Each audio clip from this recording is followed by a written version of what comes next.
Welcome. Shannon, we get any apologies, substitutions or declarations of interest? No, convener. I think all 11 councillors are here, and so there's no apologies. Are there any declarations of interest? Okay. Any declarations of interest? No. Chris? Sorry, Councillor Curley. Item 7.3, as a member of the Riverclyde Homes Board. I will put any Riverclyde Homes Board interests in. Thank you. Convener, just before we start, just a small matter regarding the chat function.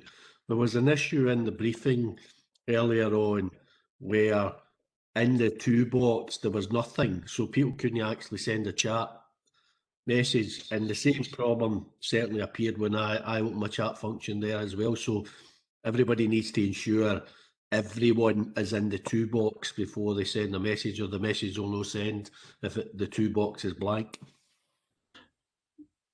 Yeah, good point. And I've got a habit of just ignoring people in the chat box as well. So just make sure if you want to contribute that I'm aware of it, whether through chat or through a thumbs up, if you don't mind. Thanks for that, Stephen.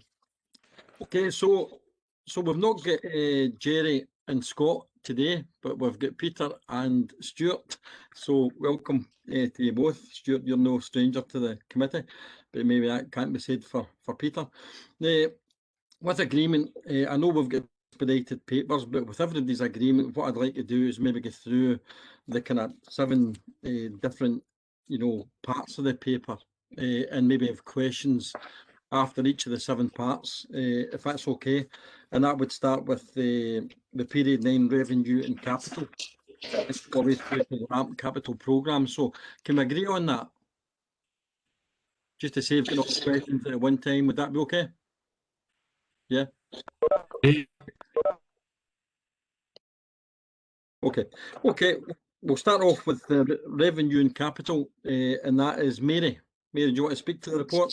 Yes. Excuse me, convener. I think there was a question from Stuart there. Yeah. Oh, sorry, Stuart. If you don't mind, convener, as you've just highlighted yourself, there's been a number of moves and changes which have occurred since this report was written, and a number of the delegations relate to the Corporate Director, Environment, Regeneration and Resources, along with the Head of Legal and Property Services. So with your indulgence, convener, where appropriate, that delegation would be given to me and also to Eddie in the case of Head of Property. Okay, thanks, Stuart. That's fine. Okay, if Mary can start us off, please. Yep, thanks, convener. The first section advises committee of the revenue and capital budget position at period 9. The latest projection is for the revenue budget is an underspend of 181,000. In addition, there are costs associated with the COVID response of 2.977 million, which are assumed to be fully funded. The major variances are explained in the report at section 5.11. Appendix 2 provides an update in the committee's earmarked reserves position. In terms of the capital position, the committee is projecting to underspend by 300,000 due to slippage in the SPT projects, which was previously reported. There is net advancement be reported of 1.468 million in this committee, and the breakdown of this is summarised at 5.13 and section 6. Committee is asked to note the revenue and capital position, to approve veerment to the cemeteries development project, as well as to note the estimated cost of the Knocknares Hill extension project, and to approve the issue of tenders and grant delegated authority to accept tenders as outlined at 5.15. Committee is also asked to note the detail around the core property services allocation outlined at 5.1.6, and to approve the issue of tenders and grant delegated authority to accept tenders for the Bogglestone Community Centre roofing project. I and the lead officers will be happy to take any questions in this section of the report. Okay, Mary, thanks very much. Stephen? Yeah, it was just a point on 5.1.6 with regard to Bogglestone Community Centre. That recommendation doesn't seem to translate through to the recommendations in the recommendation section of the report. So I think we just need to make sure we get that formally approved, that recommendation, because obviously I'm keen for Bogglestone Community Centre to get a new roof. Okay, Mary, will you take that on board? Well, will do, Convener. Okay, any other questions on the revenue and capital? No? Okay, thank you. Okay, we'll move on to the roads section, which is Gail. Gail, do you want to come in on that? That's the roads major projects. I don't have anything further to add to those that are identified within the report, convener, but I'm happy to take any questions. Okay, Gail, thanks very much. Can I maybe start us off, Gail? I've had a few inquiries from residents on the Esplanade and on the front at Gourock. And basically they've expressed concerns about primarily Gourock, to be fair, and the fact that maybe some more signage is required in Gourock to let cyclists know the responsibilities. Similarly, there's been a few issues where there's been kind of near misses with pedestrians walking along the promenade. Maybe Ronnie's aware of this, but it's just to see if we can maybe take the girls' concerns on board and maybe to look at it. I think I've passed our concerns on to you in the past, Gail. So it's just to see if anything we can do to kind of help that situation with the front, as I say, mainly in Gourock, because obviously the promenade in Gourock isn't as broad as Esplanade. So these problems might be kind of worse down there than, as I say, in Greenock. Yes, convener, we are looking at what advisory signage we could do, both on perhaps street furniture, but also on the ground. There's a few options in relation to using specialist paint, etc., that could be used. And we're also looking at a media campaign. So looking at some communications that we can share and encourage people to carry out good behaviour, really. Okay, thanks, Gail. Okay, does anybody else want to come in the roads major projects? Okay, we've got Chris Curley. Just on that, on regard to the cycling, walking these safer streets, obviously, as everybody will be aware, I'm quite a proponent for what they call it for active travel within Inverclyde. I think it does raise an issue about making sure that we do bring the local community along as best we can with it. And I think my concern certainly is when we're developing these routes is we make sure as best as possible we can get segregated routes, separating out pedestrians and cyclists, because I think long term that'll give us a more sustainable, if you pardon the pun, what do you call it, network to provide, as opposed to the low capacity shared footpaths, etc. Approach. I think there are specific concerns in Gourock. I've cycled through there. I tend to go along the road, so maybe not one of the ones that are concerned with this particular aspect here, but it is very confusing as you go in Albert Street as you come through there, because there's lots of signs telling you what to go and where to go. It's difficult to know exactly if you're on a bike where you should be and where you shouldn't be off the road, and it's quite an unusual way it's been done there. So I think we do need to do a bit of publicity about that, because there is it's too narrow, in fact, that even for what you call footpath, really traffic along there as well. So trying to have bikes, footpaths, cars, parked cars along that stretch of the road is very difficult. So I think we do need to try and improve the message and make sure we can obviously we don't hamper our ability to provide these facilities throughout the whole of Inverclyde, because obviously this is one of the pinch points at the start. We don't want to get a bit bad publicity about it. Yeah. Okay, thanks, Chris. Stephen. Yeah, I wasn't going to come in on that particular point, but now it's sort of opened up. I mean, just to say, we did have a members' briefing, and that pinch point was identified at that briefing. So we were all aware that there was a potential problem, and obviously we need to respond to the concerns of residents and see if we can come up with a solution. But my question was around I suppose the major capital programme elements of the roads programme, the carriageway, footways. In particular, obviously, COVID has had an impact on our ability to deliver this year's programme or this financial year programme, and clearly, always at this time of the year, on the back of a poor winter as well, the roads are in a poor condition. You obviously do hear people complaining about it, and I know in section 10 we're looking at the programme for next year.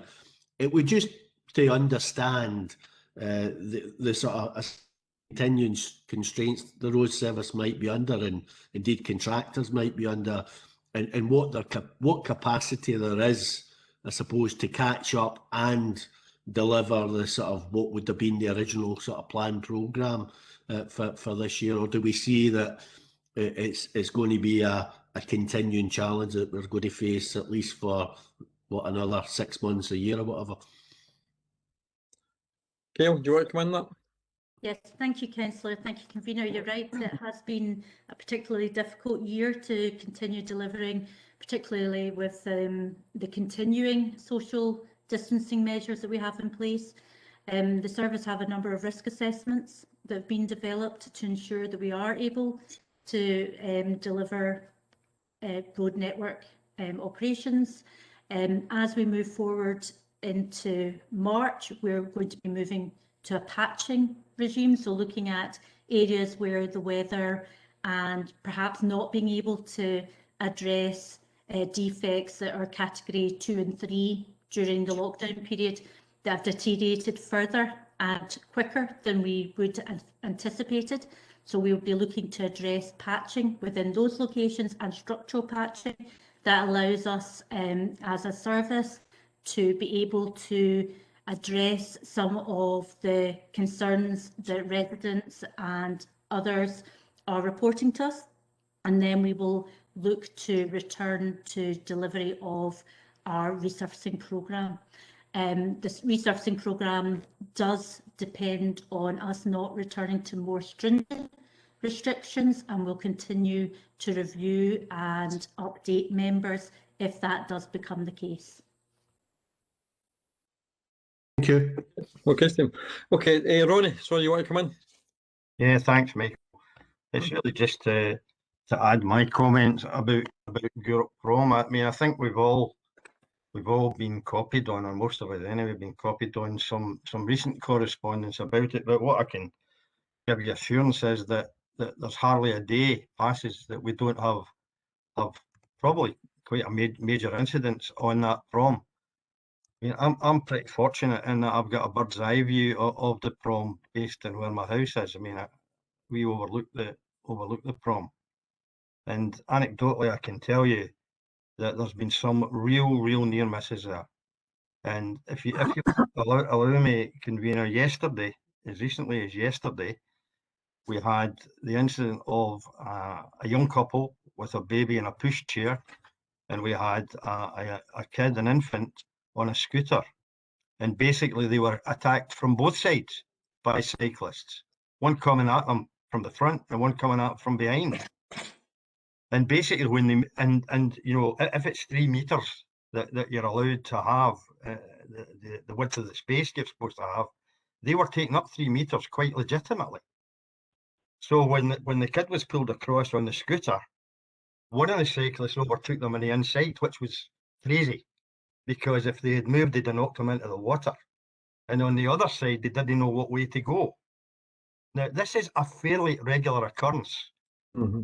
So I really don't know, Gail, to be honest, how you can do anything about that. I mean, I've seen letters to the Minister about it. I've been copied on letters to our MSP about it. I've seen some of the feedback that we've had, which has been absolutely nonsense. I think one of them I'll just share with you, Michael, and it is that we should be engaging our warden service to police it on the prom. Well, good luck with that one, right? This is not really about what can we do, because signs won't work. I think we know that. There's plenty of signs now. As Chris Curley said, they're so confusing, the signs. But at the end of the day, you put more signs up, I fail to see how they work, because this is about attitudes. It's about attitudes of cyclists. That is what the problem is. They don't have to be registered. I don't know if the highway code suggests you need to have a bell or some kind of warning device. I don't know the answer to that. But what I do know is this is one real serious problem. Now, and it's not a new problem. It's gathering momentum now because of the initiative to make cycling more popular with the public. And I have no issues whatsoever with any aspect of that. But let me tell you, in an area like Europe Prom, it is impossible to be safely walking and safely cycling. It just does not work. So I really don't know what you can do. And if there is any opportunity, basically, to stop people cycling on the prom, then I would most certainly be supporting that. But I do not know how you make this better. I honestly don't. And let me also say, I have no issues whatsoever with children on small bikes, out with parents on the prom. No issues. That's not the issue. The issue is with adults cycling sometimes at great speeds along the prom. So it's a serious problem. I don't know if it's unique to our prom, but certainly I think we really need to have to seriously look at it. In my opinion, we need legislation.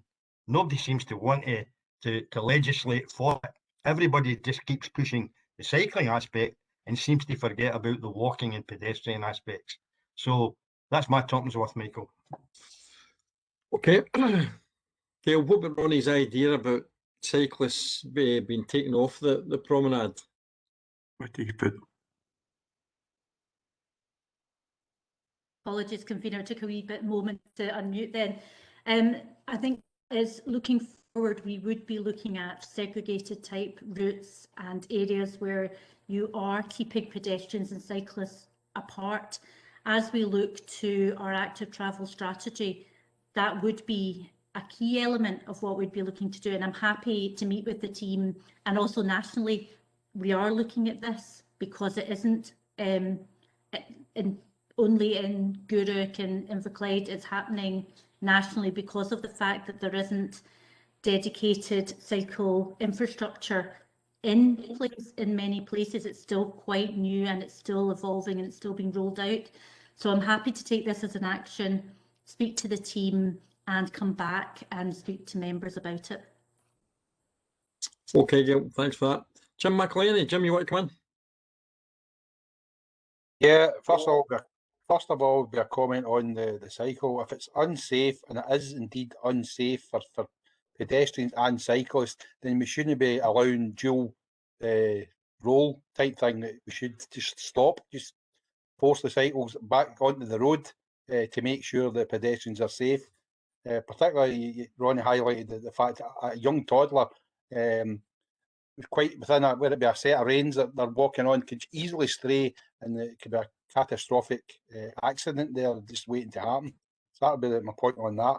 But my main question would be at the bottom of page 4 regarding the linking of the traffic lights on the A770, which is welcome. But I was just wondering why we've not had any inroads of success on the A8, particularly at Bogston and Dalrymple Street, Cathcart Street. To me, they're just a nightmare. You're always stopped at Bogston. There's nothing coming off the side road. You're turning left from Cathcart Street onto Dalrymple Street, and then as soon as you turn round the corner, you're hit with a red light, and there's nothing coming up from Brimner Street. Gail. Thank you, Councillor. There's quite a widespread feasibility study that we're doing on traffic signals and how they interlink, and we're also liaising with colleagues in Transport Scotland and Transurf as well. We've met with them last week in relation to that, with Amy last week. So I am happy to pull together a bit of a update on that just lets you see where we are with looking at having our traffic lights more synced and speaking to each other. Okay, thanks, Gail. John, you next, John Crowther. Yes, I'd just like to kind of contribute with the cycling and walking conflict in Guruk Esplanade.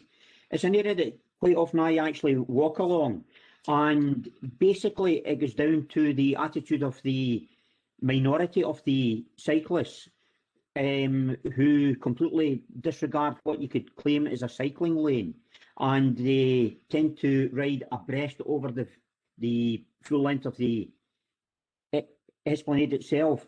Now, Ronnie did mention about the laws. Now, I know that the Road Scotland Act 1984 basically exempts riding bikes on pavements, but apparently that really has been overwritten or overruled by the Land Reform Scotland Act 2013. And therein possibly lies the problem, is should we be looking at the Land Reform Act being changed that again would restrict cycling on pavements. As regards the likes of young kids, it's much safer that they are on pavements many of them will be under the guidance of their parents, maybe learning to ride. Safest place for them is on places such as the Esplanade. But in saying that there, it really goes down to the attitude of the cyclists themselves. And how do you possibly legislate for that? Do we just turn around saying, well, because of the attitude of the cyclists that we are now going to stop them from using the Esplanade, possibly forcing them onto the pavement along Albert Road, which again, that will probably raise arguments as well with people waiting for buses and the likes. It's a very awkward one to handle, so it is.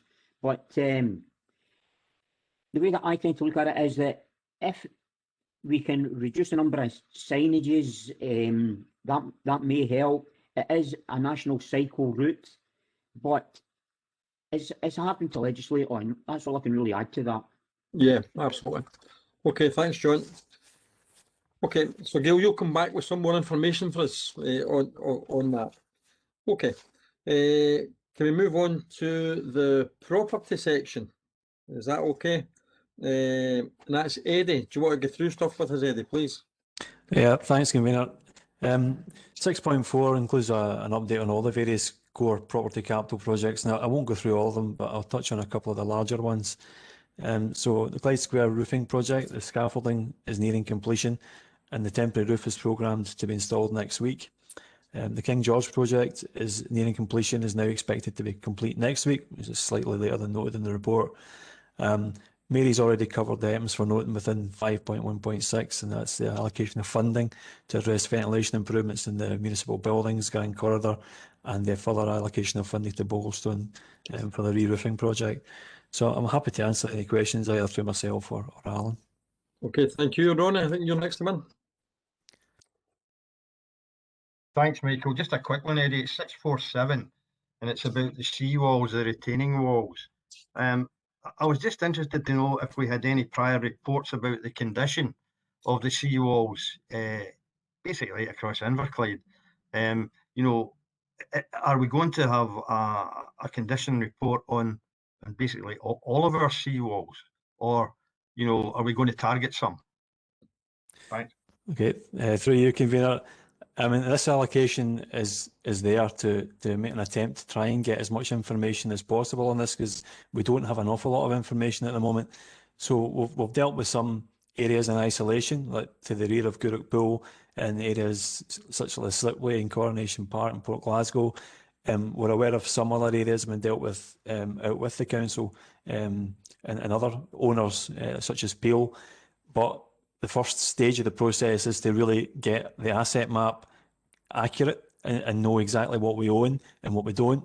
And then we'll roll out a programme of actual physical surveys, which involves getting specialist consultants in the water to go and assess the condition. So that's what this allocation is there for. Hopefully it will take us a long way down the road of getting enough information, but we won't know that until we get the asset map and we start progressing a phased programme of physical surveys. I should say that roads also have an element of input into this, and they inspect some of the structures and that hold up, you know, adopted footways and pavements as well. So it's pulling all that together in one place. Okay, thanks, Eddie. That's very helpful. Thanks, Eddie. Graham.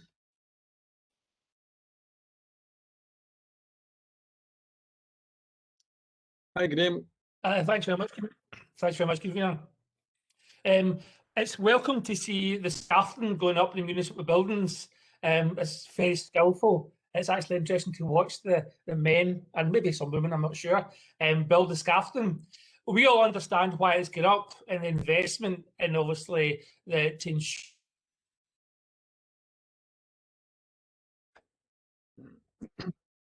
on it. There's quite a lot of negative publicity on the fact that the council's spending more money on their building.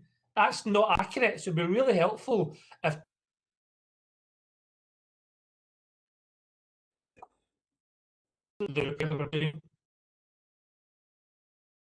You're breaking up a bit there, Graham. Do you want to try the second half of that again? It would be really helpful that... Just whether we could do... if we can do a good comms team on it, if comms can do the good story of why the scaffolding's there. Yeah. Absolutely, we can. Sorry, through you, convener. We can tie in with corporate comms and just see if we can get something pulled together and out there. Yep. Yeah. Okay. Stephen. Yeah, thanks, convener. It's on the King George the 6 building. I'm pleased to hear it is nearing completion. The last time I was there wasn't that long ago, and driving by, it didn't look to me as it was nearing completion. But maybe I suppose that's just my expectations of what we're getting for our money is maybe a bit on the high side. And rather than organise a site visit given the current constraints, it might be useful just to get a few photographs from the site just to see where we are in it. And I don't know at what point, but at some point, obviously get some sort of sense of what phase 2 is going to be and what we're going to see as the sort of finished product. Yeah, through you, convener. Absolutely. I mean, when I say phase 1 is nearing completion, there is obviously still a lot to be done in that building, and it won't have windows. You know, and it was very, very empty inside. It is a shell, but it is addressing the the core fabric, wind and weather tight status of it initially. Yeah, the follow-on project as well is something that Alan and the team are working on as well, and certainly we can follow up when that's got some more meat on the proposals. Yep. Okay, thanks, Eddie. Jim. Thanks, Jim convener. McElhinney, sorry. Jim McElhinney. Thanks, convener. I don't see any updates on the preparation, ducting, cabling works required for the ability to live stream funerals at the Crem.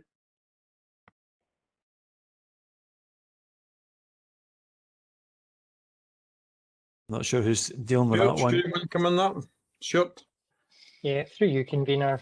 Following the meeting a couple of weeks ago, officers have been at pains to try and find a solution for live streaming at the crematorium. We believe that we've potentially got a solution and we'll be bringing a report back to a future committee. Okay, thanks, Stuart. John Crowther. That's fine, thank you, convener. 6.414, it's the bollards at Custom House Square.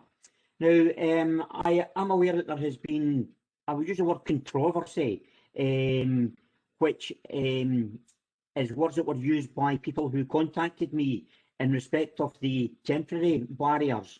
And it was just that they were saying that they had to move them to drive their cars along so that they could park in at the rear of the beacon.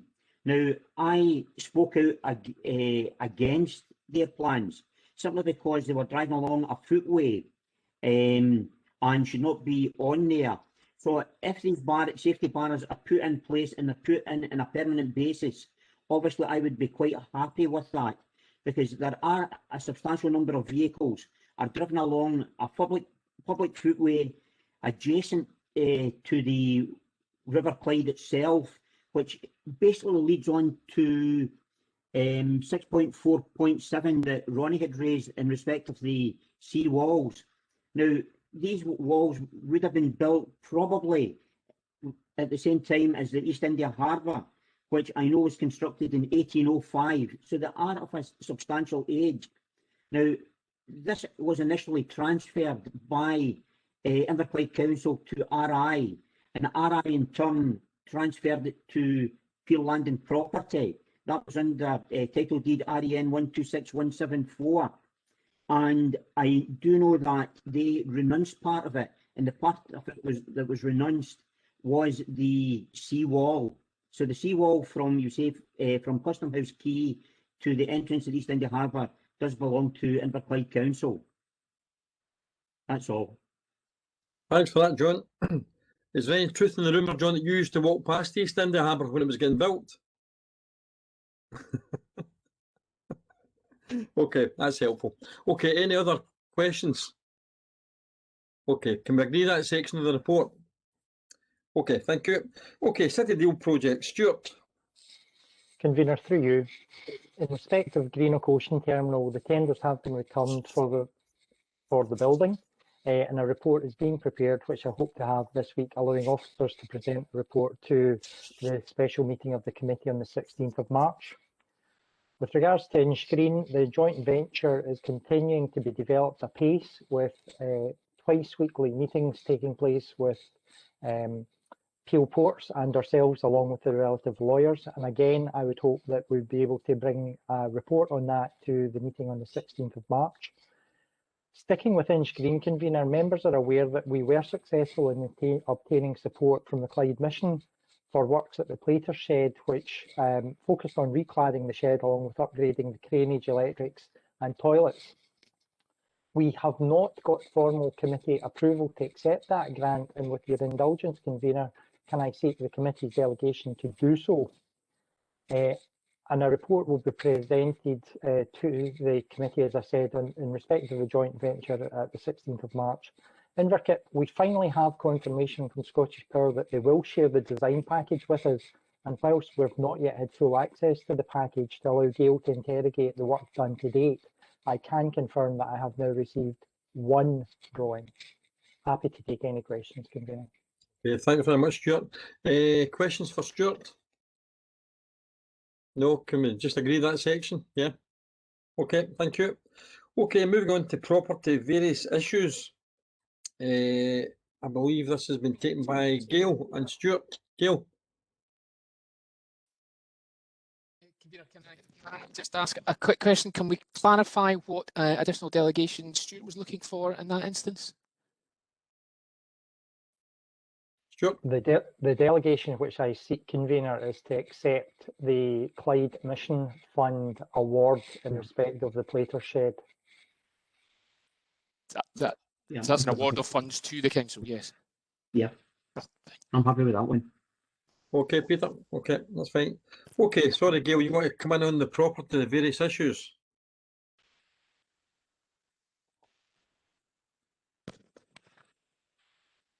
Apologies, convener, again, my mute was a bit slow. This element will be, I'm sure any questions will be addressed by myself or Eddie following this, but this refers to construction of a car park within the Blaze pitches at Drumshanty. This was to provide an alleviation to the congestion around the school and the football park, and to address road safety concern. The allocation of the budget was identified in the capital programme for 1920. There's been some delay due to the fact that there was initially a objection from Sport Scotland. They have now withdrawn the objection, are happy with the scheme as it's progressing. There was also an open space consultation, and the responses to that open space consultation are contained within this report. And in addition, there is a requirement for a purchase of a piece of land, and the details of that are also within this report, but happy to take any questions. Okay, Gail, thank you. Any questions for Gail on that or any of the items under various issues? Graham? Thanks very much, convener. I've got my video off to try and help. I'm aware on the red pitches, the red Blaze pitch, there's 4 posts for floodlights. But it would be unusual for us to floodlight a car park. So what's the intention for those floodlights? Are we going to retain them but switch them off? Are we going to floodlight the car park? Or are we going to move them? Because I know there's requests for floodlights in other parts of River Clyde. Eddie, you want to come in there? Sorry, Gail, sorry. Either or's fine. Well, I'm not aware of any floodlights that are for the actual Blaze pitch itself, and there's certainly floodlights for the artificial pitch. Gail, I don't know if you're any detail on the other. No, I was just going to advise, I'm not aware that we plan to remove any floodlights through the scheme. Okay. Chris, come in.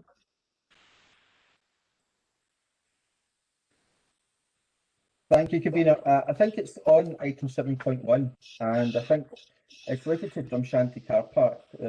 And what I'm trying to get is an idea of the actual scale of the car park. It's something that's been on the agenda for a wee while, but as a committee, we've not actually seen any of the proposals for the car park. So I'm just wondering, there's a few things if officers can sort of confirm a few things. I have concerns about the size of the car park that may be being proposed, looking at what's actually on the map, on the plan that was given. Now, what I basically want to see is effectively is has the need for a car park been quantified?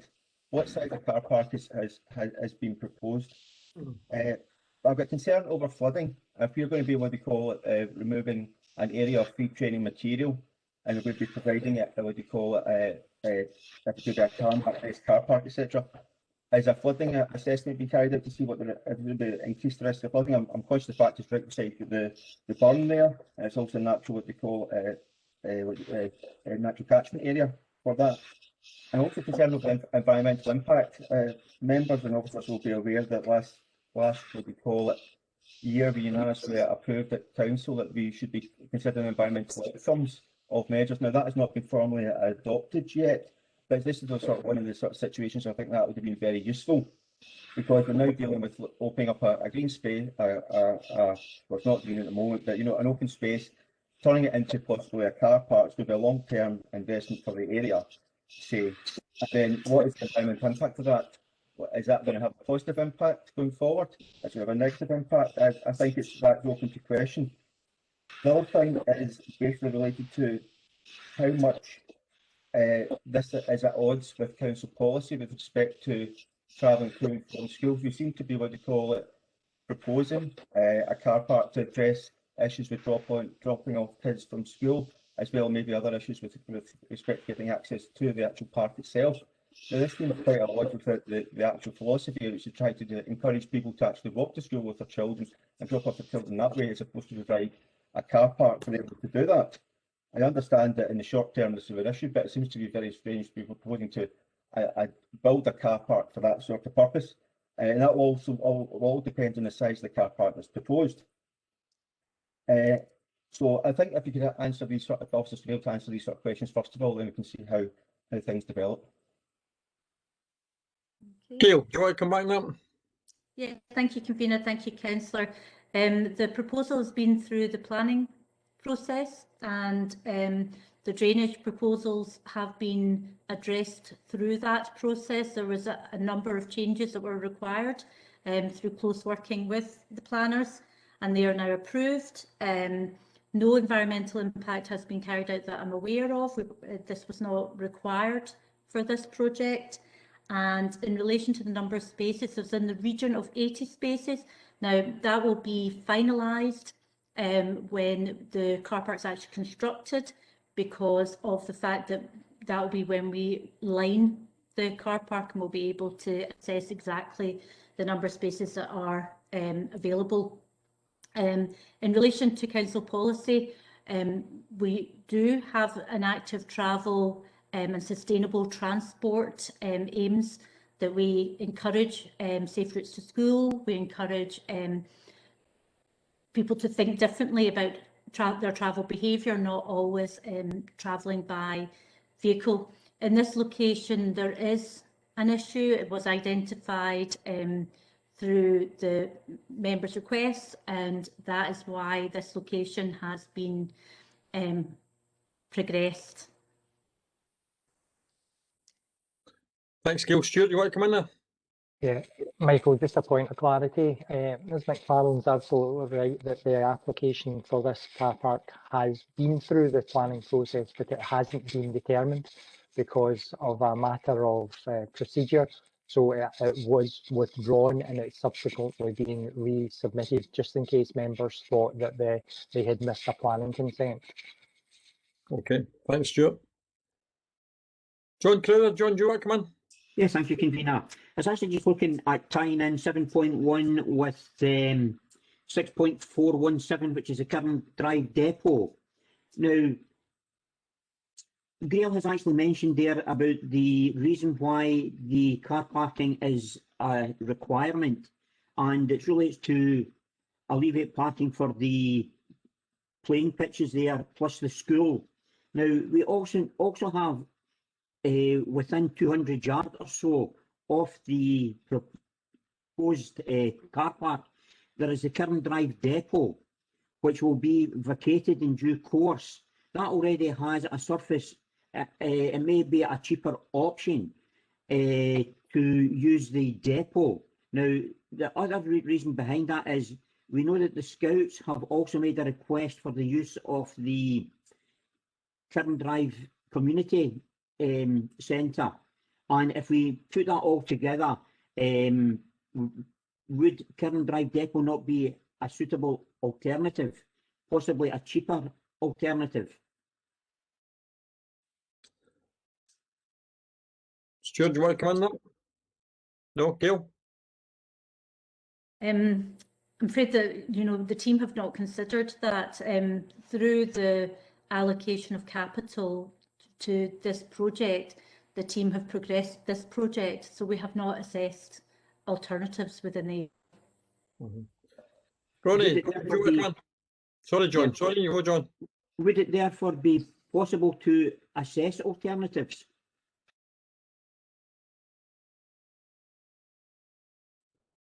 Should committee be minded to instruct officers to assess alternatives, I'm sure the team would be happy to do so. Ronnie, would you want to come in? Yeah, thanks, Michael. I've got quite a lot to say on this, as you would probably imagine. And I think that before we jump to any conclusions, it should really be quite important that everyone is aware of the concept of this, the history of it, the strategy, the planning, and the consultation for everything that we've done about proposing that the old decrepit Blaze pitch is turned into a car park. And the first thing I would like to say, convener, is that I think that Peter McDonald's responses to some of the comments in the consultation have been absolutely excellent.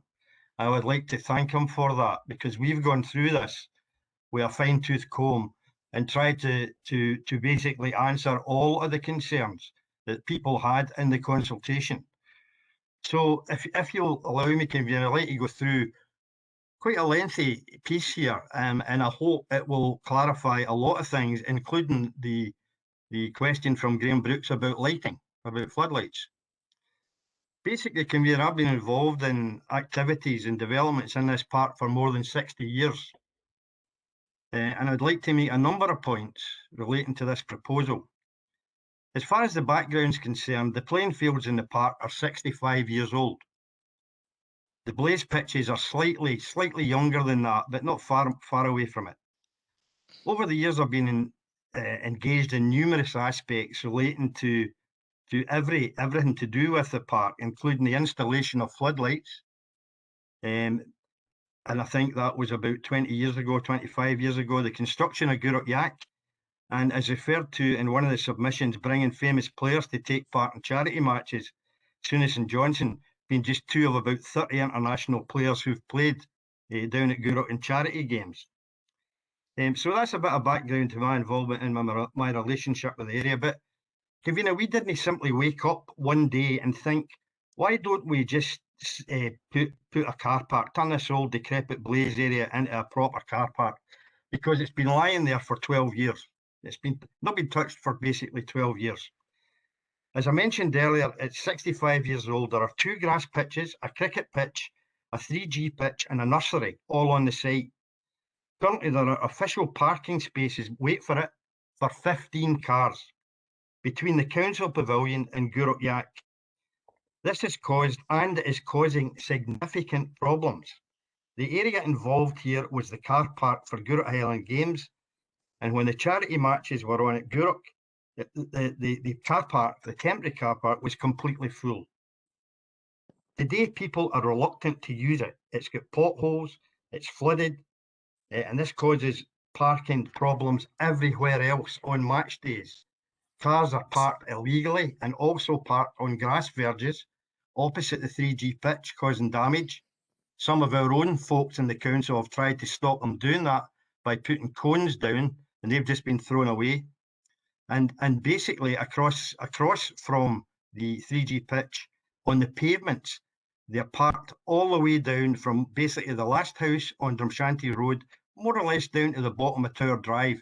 And we have asked Gail and her team to consider putting double yellow lines all the way down from the last house on Drumshanty Road all the way down to the bottom of Tower Drive, because that is a real dangerous situation for both pedestrians and traffic on Drumshanty Road. Additionally, and this is a real key point, the traffic congestion is a serious problem at specific times. We've heard Chris's point about maybe we should be discouraging people from dropping kids off in cars at schools and so on. Pretty hard call to make if you come from Wimms Bay and go to St Ninians. And it's no tandems that we're going to get with kids in the back. But if you're down there at specific times at 8:40, 20 to 3, when school's opening and closing, it's a nightmare. It's wacky races. And, you know, the thing is, this is significantly close to the school entrance, the recycling centre, and the fire station. They're all within a radius of 50 yards. Significantly, again, the chair of St Ninians Parent Council is supportive of the car park proposal. In terms of other usage during the summer, Chris Curley has asked the questions about number of cars and so on. There can be up to 80 cars there on Mondays and Tuesdays when the 7-a-sides are on, and at full capacity on finals day. Wellington Nursery has recently taken up residence in Guruk Yak building very successfully. And when the children are playing outside, there's a requirement to close the main gate at the playing fields. And this car park, which is a direct pathway to the nursery, is absolutely essential. But convener, it's much more than that. Through the local Regeneration Forum, we engage consultants to advise how best to restore the park to its former glory. And to be honest, we weren't told anything we didn't know. So what was acknowledged was the park's potential, and what were the weaknesses? Well, the weakness, to be honest, was lack of parking. From the walled garden at Broombury Drive to the bottom, from the bottom to the playing fields at the top, there's limited parking. So how can we attract people to our park if they've got nowhere to park? It's a problem for the bowling club. Basically, the access is single track road with no turning facility. We've had long discussions with the bowling club trying to get a solution. This proposal solves that problem, because behind the parking area, the proposed parking area in the 3G pitch is a small pathway which can easily be developed and leads directly into the back of the bowling club and into the woods themselves. The bowling club has plans for a new lounge viewing area, a mini crazy golf course. There are plans for the tennis courts, putting greens, and the woods themselves, basically to encourage walkers and perhaps a rustic children's play area. Some of the suggestions have been, why can't we put a zip slide in the woods? I'll sit a fence on that one just now. But we hope to get the woods, the ponds and the pathways cleared up. This is an access into our woods, into our green spaces. In conclusion, convener, our ambition is to restore and create a family-friendly leisure and recreation area from the walled garden, open-air theatre to the grass playing fields. This car park is absolutely fundamental to our ambitions. And as an aside, there will be a bike storage area. I think it's in the plan, hopefully in the car park itself. And we hope to create a bike cycle training area in the car park when it's not been in use, because quite a considerable number of people have written to us and asked us where they could do it. Could they do it in school playgrounds? Here is the perfect example of how we can do that. So finally, I also say just last 2 points. We can create a green community space in that area by developing the old St Ninians site.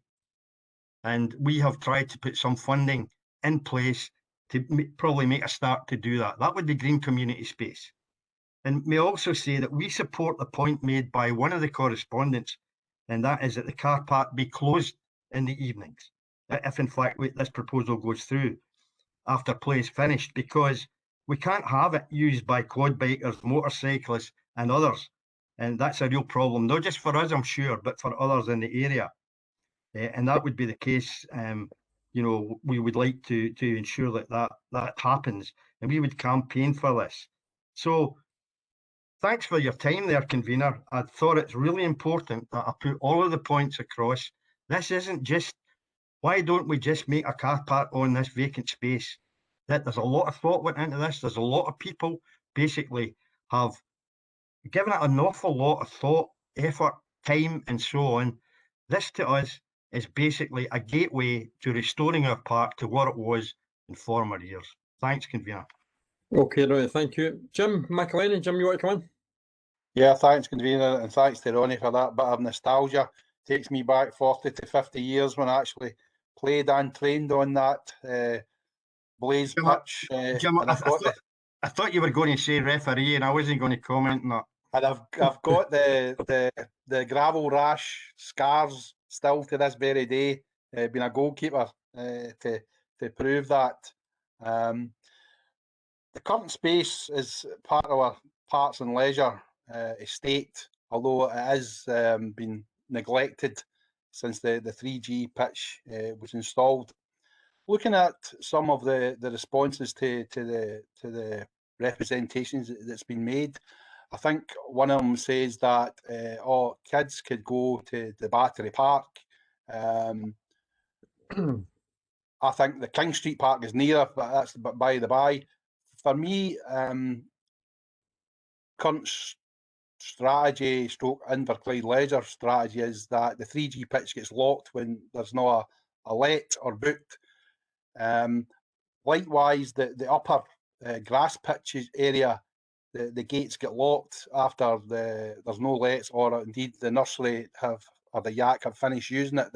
The gates get locked. So there's currently nowhere in that vicinity for kids to play. Now, I'm really disappointed the fact that we're talking about shutting down area for community leisure space, turn it into a car park, which in effect, after the cars have gone, the kids will use it as a football pitch. There is no doubt about that. So to me, the ideal solution for that particular area is to retain it as a Parks and Leisure space and redevelop it. Look to put a mugget in there, a small swing park, that type of thing, to encourage the kids to stay close, to play close to where they currently live.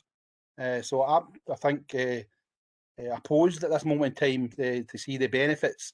Regarding parking on the street, yeah, you're right. It should be double yellow line. People shouldn't be doing it if there's a road safety concern. But it's been mentioned. John talked about redeveloping the Cairn Drive depot, but there's also the existing facility of the Cairn Drive Community Centre has got a car park area which is not far from this particular site in question. Also, we talk about if there's a finals day, I'm sure the council could be engaged for the school to be open for the car park area. Cars could be parked in the school, which would alleviate that particular problem. So, passing that. The thoughts for comment. Okay, Chris, have you got a question you wanted to ask about how much of the Red Blaze pitch is going to be used for the car park? Yeah, yes, please, Michael. I think the concern is I've got, and I think that the concern is actually utilising the whole area and turning this into sort of a large, great big car park. There's obviously ways you can do car parks. You can do them as green parks. You can do them as what they call as turf parks, etc. You can put out appropriate planting in it and all that sort of stuff.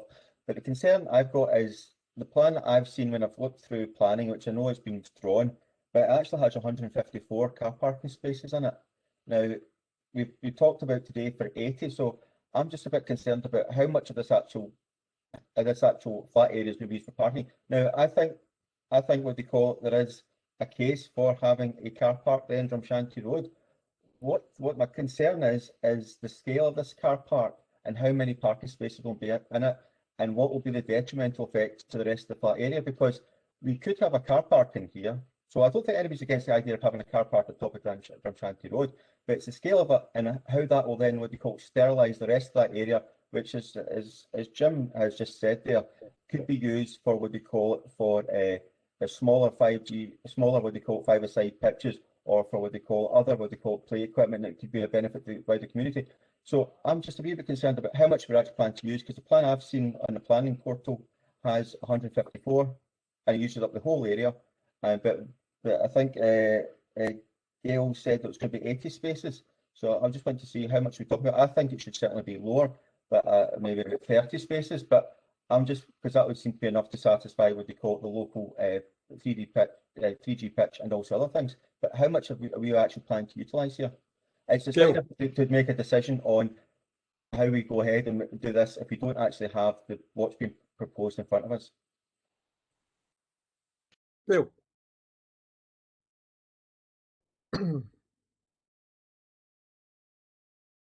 Convener, would you like me to come in just now? Yeah, Gail, Yep. if you could address the size of the car park, please. Yep, so the size of the car park is looking to maximise the area available in the Blaze pitch. However, there are areas that have been used for drainage requirements and movement of vehicles round the car park. So there, at this time, it's anticipated there will be about 80, potentially up to 100 spaces. However, that will be finalised as we go through the planning process. But to confirm, we would be looking at maximising as much of the Blaze pitch as could be used. Okay, thanks, Gail. Stephen, did you want to comment? Yeah, I mean, I think as Jim Clockerty's indicated in the chat, I would caution who people are on the planning committee to be careful about what they say in relation to planning issues. I think there's signs here we might be having a vote on this particular matter. I mean, what I would remind all members is that the council unanimously agreed to allocate funding for this project.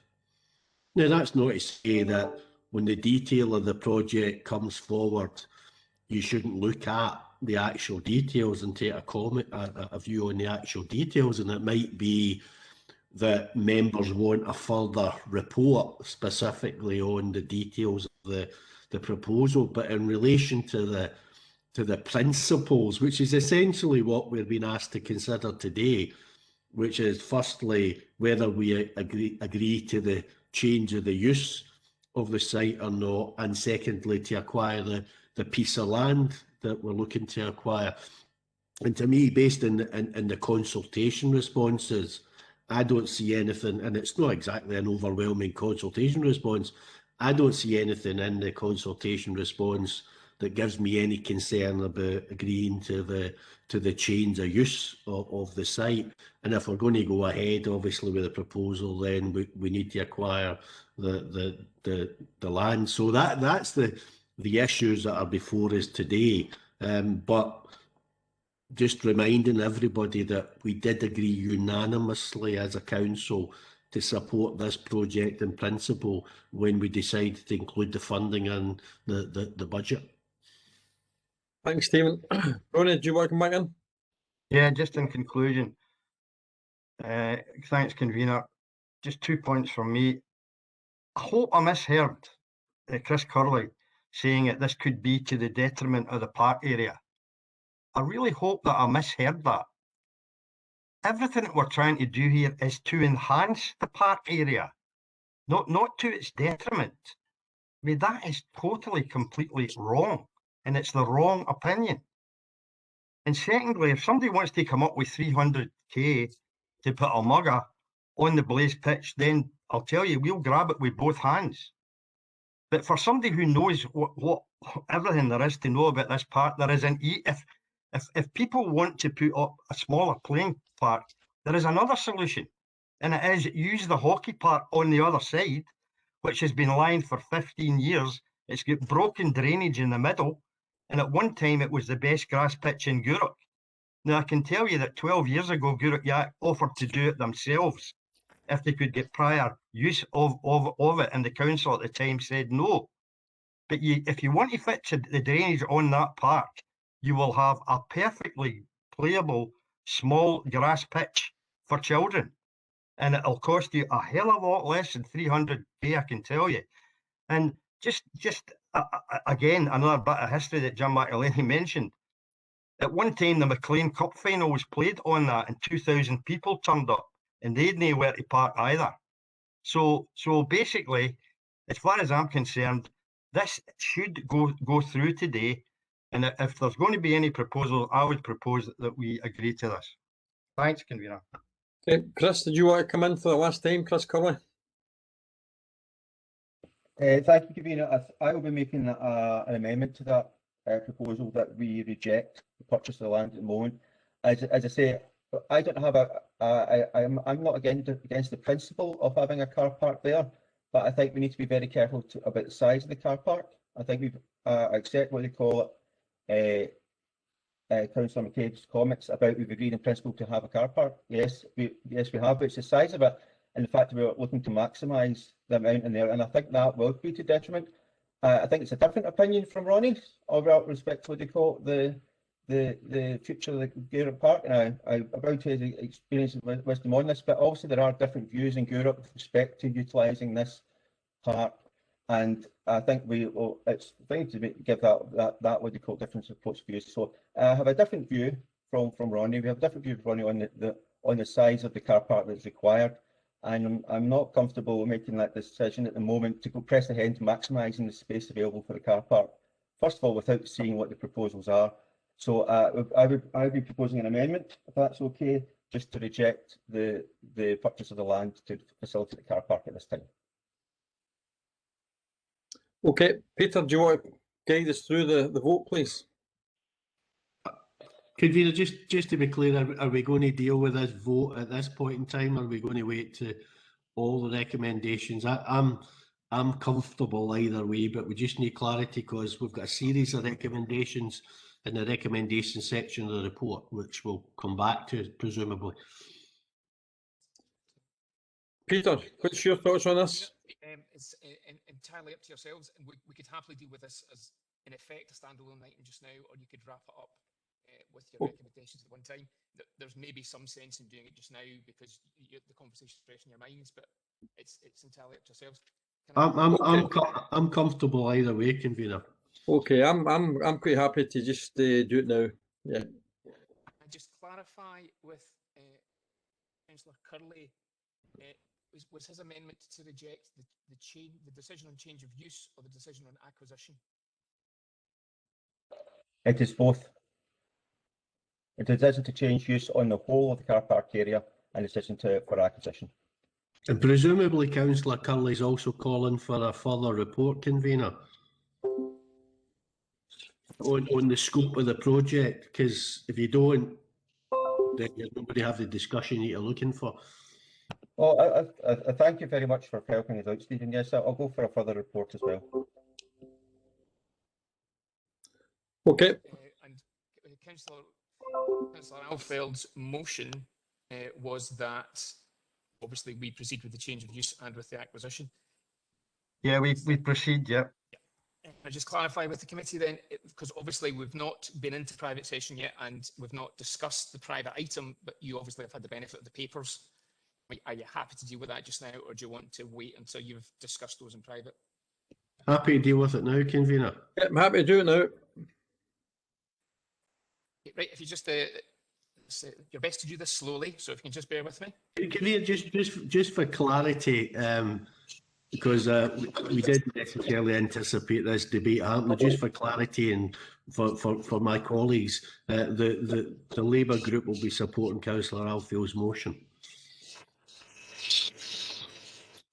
And can I just get clarity from Mr. Jamieson? The very fact that, as a member of the planning committee, if I'm voting on this, it doesn't debar me in any way if I come to a different position within the planning committee. Convener, at the moment this is a strategic matter and it's not the detail associated with the planning committee, so I believe that members would not be excluded from participation in the planning committee, and I'm happy to take any opinion that Mr MacDonald may or may not have contrary to that.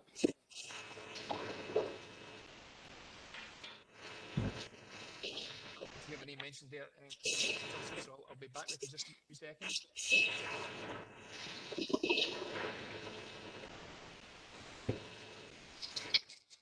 I'm having difficulty hearing Mr. McDonald. I think he's on. I think he's on. Mr. Jimison, there at the moment you're talking about the broad principle of the change of use of this site to a car park.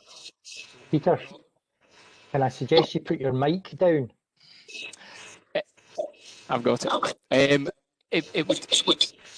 So it depends on how much detail you were to go in today. So today it's a proposal for the change of use to a car park in principle.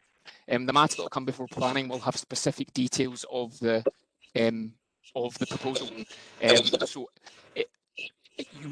Members will of course have to look at what they've said today and decide if that is them having predetermined an application. I'm not quite sure how you could do that when you don't know the full detail of that application. So I think members are correct to be cautious, but in the first instance, we will say traffic today would prevent your involvement. Okay, thanks, Peter. So we have the motion of Councillor Alfeld is that we, the members agree to recommendations, I think the recommendations 2A and 2B in terms of the report.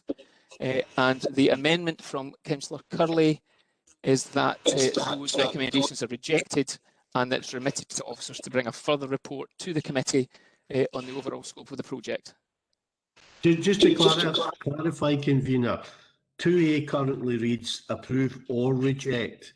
So the actual recommendation is approve the change of use, not approve or reject.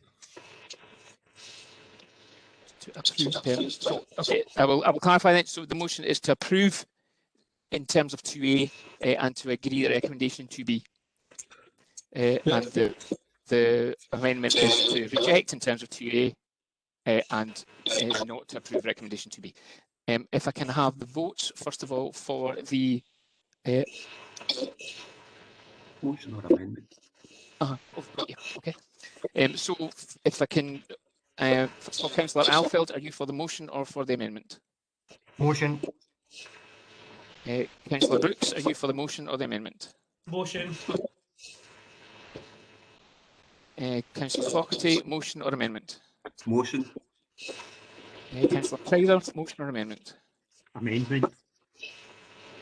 Councillor Curley.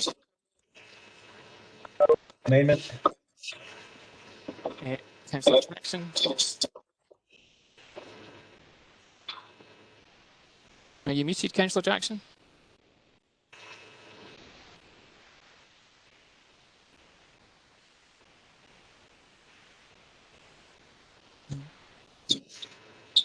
Councillor Jackson, can you hear us?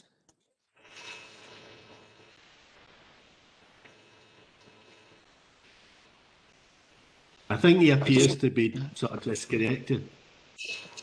Okay. Councillor McCabe for the motion or the amendment? Motion, please. Councillor McCormick, motion or amendment? Motion. Councillor J. McElhenney, motion or amendment? Amendment.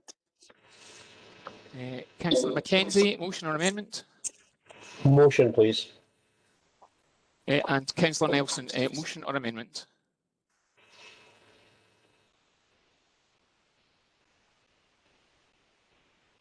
Councillor Nelson still with us?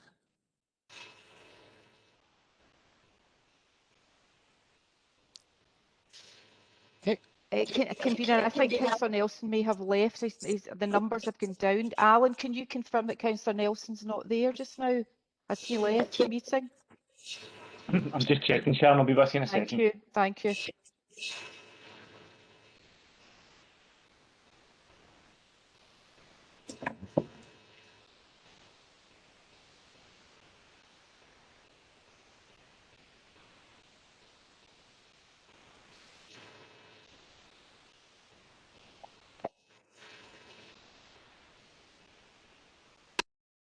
Yeah, he's definitely left the meeting, Sharon. Thank you, Alan. So I have 6 votes for the motion and 3 votes for the amendment, so the motion is carried.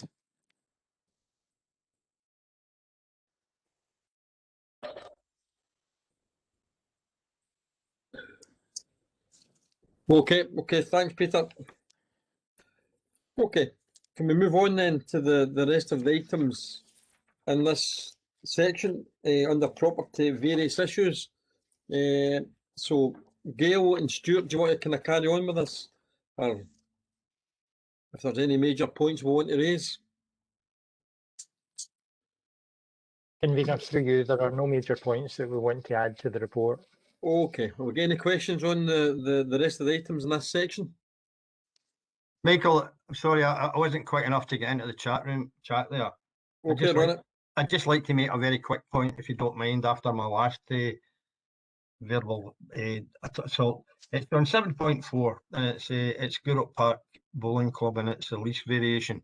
I'd just like to put on record that 100%, as are so many people in town, on this proposal. The club are taking it upon themselves to basically engage an architect and to build a viewing area come lounge on top of the existing pavilion, which will be a phenomenal advantage, basically not just to the bowling club, but to the town in general, because it is, as those who are aware of it, it's a phenomenal vantage point.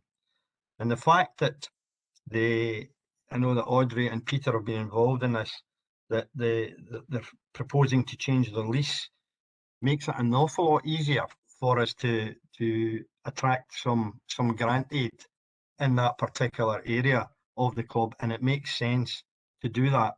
And I would like to commend basically all of our officers and the people at Gourock Park Bowling Club for their endeavours in making this happen, because it will improve basically the park 1,000,000%. So well done and thank you.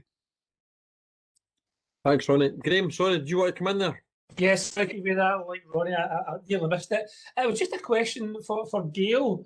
Obviously, the lease for Inverkip Community Facility, according to the map, includes the car park, but doesn't include the road. There's also lighting columns that run the road and the car park. I'm assuming there's gritting responsibility in the roads and the car park in freezing weather. Is that normal to split the car park and the roads, and thus different people are responsible for what the public would see as the one issue, the road car park?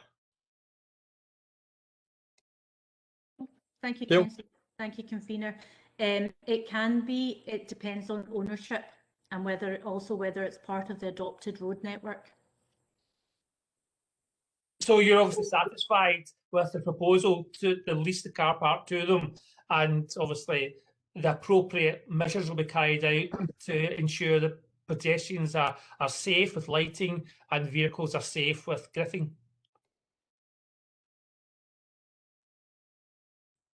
Yeah, from Eddie here, but the terms and conditions should set out what the responsibilities of the leaseholder are in relation to what the council carries out and what the leaseholder carries out. Yeah, that's correct through you, Convener. And if there's any more detail on that, I think Audrey might be the best place to answer that, because Audrey was involved in the detail of the lease. No, thanks very much, Convener. That's fantastic. Thank you. Okay, thanks, Graham. Okay, any other issues within that part of the report? Are we quite happy to move on? Yeah. Okay, so the next section is a public partnership art project. Anyone to add to that?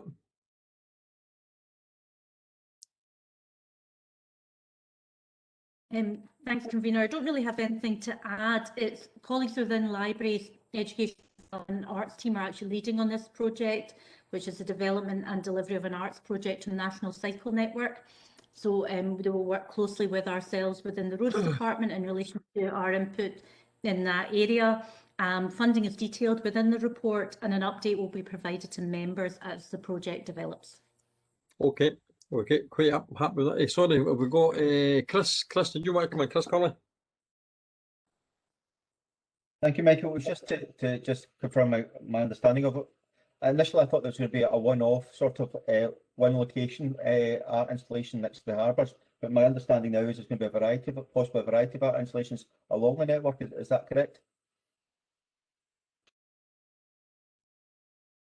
The detail has not been developed yet, Councillor, and I would suggest that our colleagues within leisure would provide that information to us as it is developed. Okay, thank you. Stephen? Yeah, you skipped over section 8 on Clyde Muirshield Park, convener, and I note the proposal that there'll be a sort of strategic liaison group, and that we'll have 2 elected members on that group.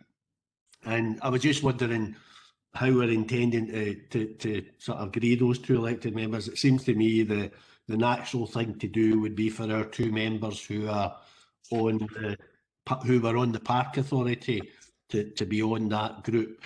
I didn't know that's requires to go to the full council, where it can simply be agreed by this committee or not, but it seems to me it would be the sensible thing to do for having Councillor Wilson and Nelson. Yeah, can we agree that? Sorry, just a wee, maybe I suppose a point of order.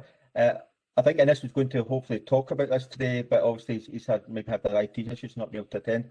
But I suppose the issue would be, can we really nominate them without their say so? I think. Well, I was seeking clarity around whether this committee can make those nominations, or it has to go to the council in the first instance. I know that Councillor Wilson is dead keen to be on the group, and he assures me that Councillor Nelson's equally dead keen to be on the group as well. Convener, the best way to actually nominate people is in absentia, so I would go for it.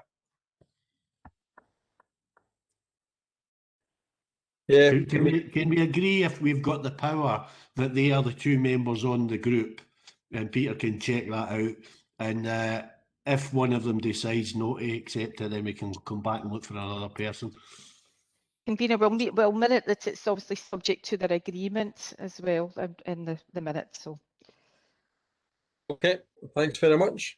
Okay, if we can move on to the RAMP capital programme.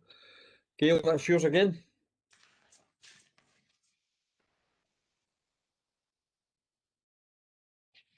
Thank you, Convener. This report sets out the annual asset management programme for the year ahead.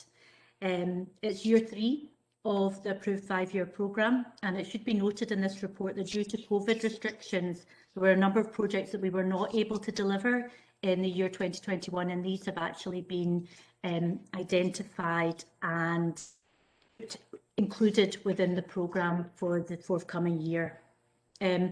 Item 10.7 sets out the total amount of the 2.78 million that's allocated to the year ahead, and it sets out the division between carriageways, footways, structures, lighting and other assets. The identified carriageways are within item 10.8. 10.9 sets out footways and structures within 10.1, and you'll also note that the other assets are identified as well. We have noted down a number of schemes for cycling, walking, safer roads. These have been identified for an indicative figure that we anticipate will be allocated. However, in the year preceding, we've actually had an increase in this funding, and should this occur, those additional projects will be identified for additional funding, and members will be advised at the appropriate time.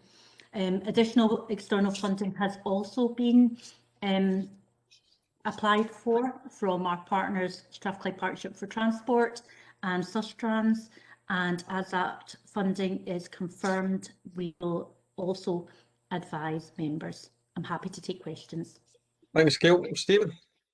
Yeah, I was just going to comment, Convener, that the words Greenock and Gourock feature pretty heavily in the list of proposed projects, and the words Port Glasgow and to a lesser extent Kilmacombe feature less heavily in the proposals. Thanks very much for that comment, Stephen. That makes a change, Stephen, eh? We'll move quickly on. Chris, do you want to come in?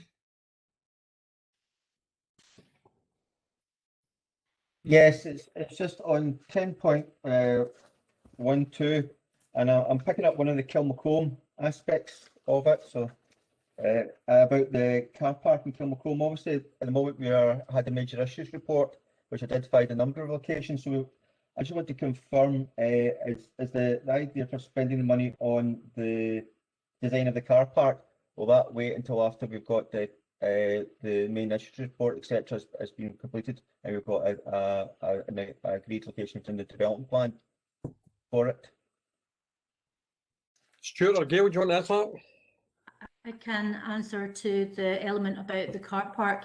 Members will recall that we brought a report on Kilmacombe car park, and the decision was made to develop designs. Those designs will be brought back to committee to consider. So there is no car park identified at this time. Okay, thank you. Jim? Yeah, thanks, convener. I'm tempted to reply to Councillor McCabe saying that the pavements at Kilmacombe are already paved in gold, but I'll let that one go. It's just on the reserve footpath resurfacing. It's just on page 13.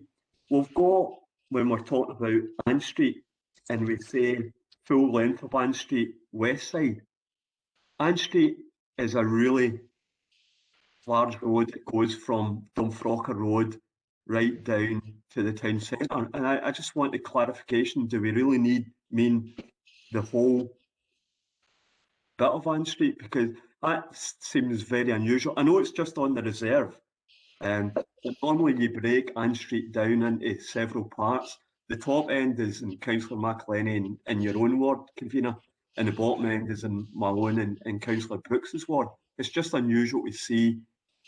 Maybe I've just read it wrong. Ann Street is the full. I think you'll find, Jim, that Jim and I's section is getting done.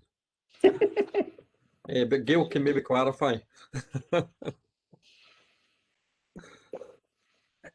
Should there be the opportunity to pull forward these reserve projects, we would then identify the extent, and that would be dependent on the resources we had available at that time. Thank you. Jim McElhenney. Yeah, it was just to query why it's the west side and not the east side, or both. We carry out an annual inspection of all our footways and carriageways, and this will identify and prioritise which areas are most in need of remedial works, and that will be why that location has been identified. Okay, thanks, Gail. Okay, any other questions? Chris? Thanks, Michael. I was going to do a double header with question 10.12 and 10.13, but I'll do 10.13 now. Basically, what they call it's about the active travel routes, etc., identified within the report and for ongoing for design and construction, and I very much welcome that. Again, no surprises there. I think we've got great opportunities with the legacy infrastructure to connect all relatively easily. Maybe not in Europe. All the sort of towns and villages and Inverclyde with exemplar cycling active travel facilities. However, I've got a wee bit of a concern, which probably ties into our early discussion in Europe about what we are progressing as a solution for active travel, and that we also need to try and make sure we're minimising pedestrian and cyclist conflict. So I think we've got very much welcome what's been done here, but I would hope that when we're developing this, we look at options not to provide the minimum shared facilities, but we look at the options that provide the segregated, what they call active travel routes.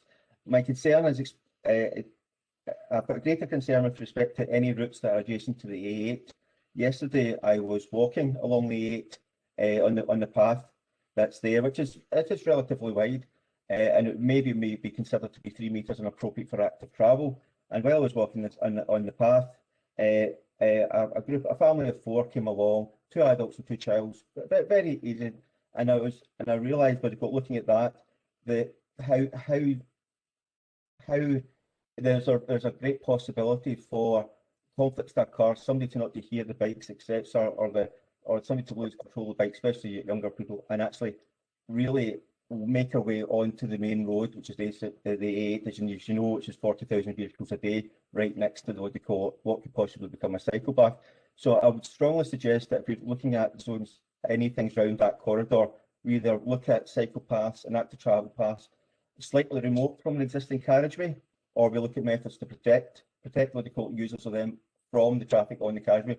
Because I was quite struck by how would they call it, the young children utilising that active travel, which you want to encourage, are very much at risk from what they call encroachment onto the main A8 road, and that would not end well. Okay, Keel, do you want to comment on that? Thank you, Convener. Thank you, Councillor.